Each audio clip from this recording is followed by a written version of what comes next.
The way the SNAP-Ed State Plan portal facilitates the process of creating the state plan is to break the activities into a series of phases.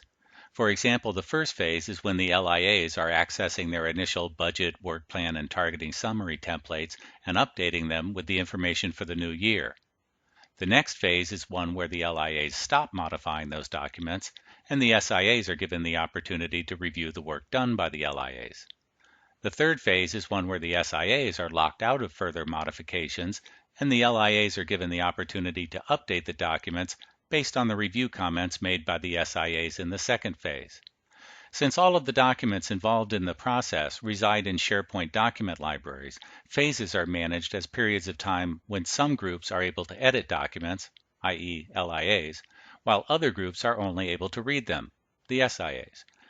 Back-to-back phases often simply involve reversing permissions on the documents in the library to control who gets to edit and when.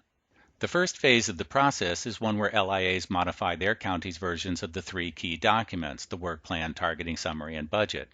Each phase of the process requires two actions to be taken by the portal administrators.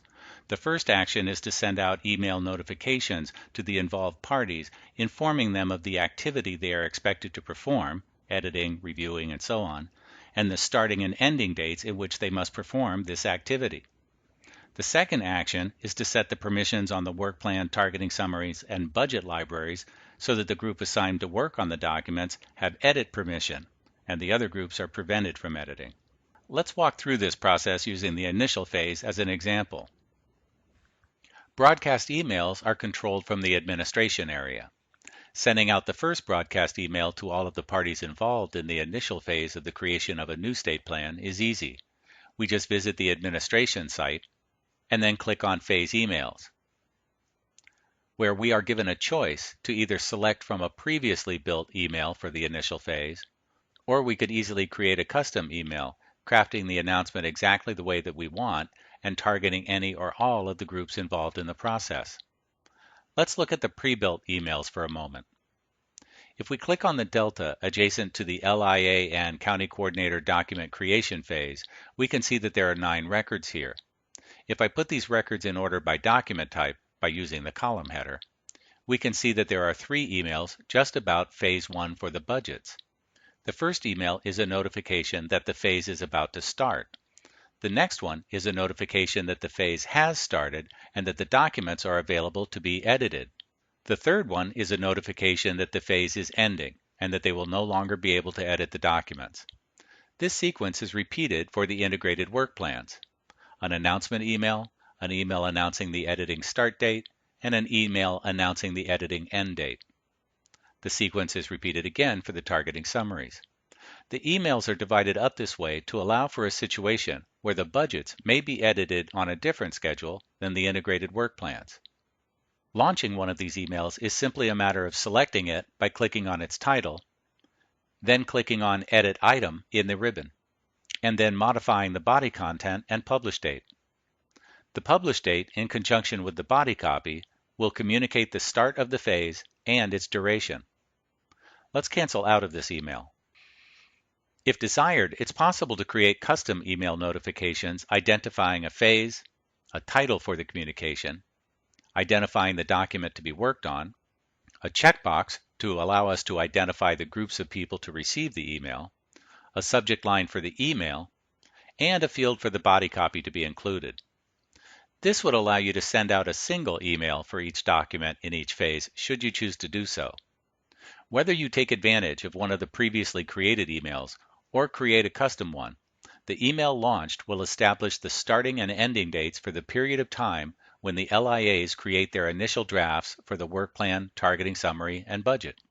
Having launched an email that notifies the involved parties and establishes the start and end dates for the phase, the administrator now goes to the phase management area of the administration site and sets permission on the LIA libraries so that the LIAs will in fact have permission to edit those documents on the announced date, while at the same time verifying that the other groups will not be able to edit at that time.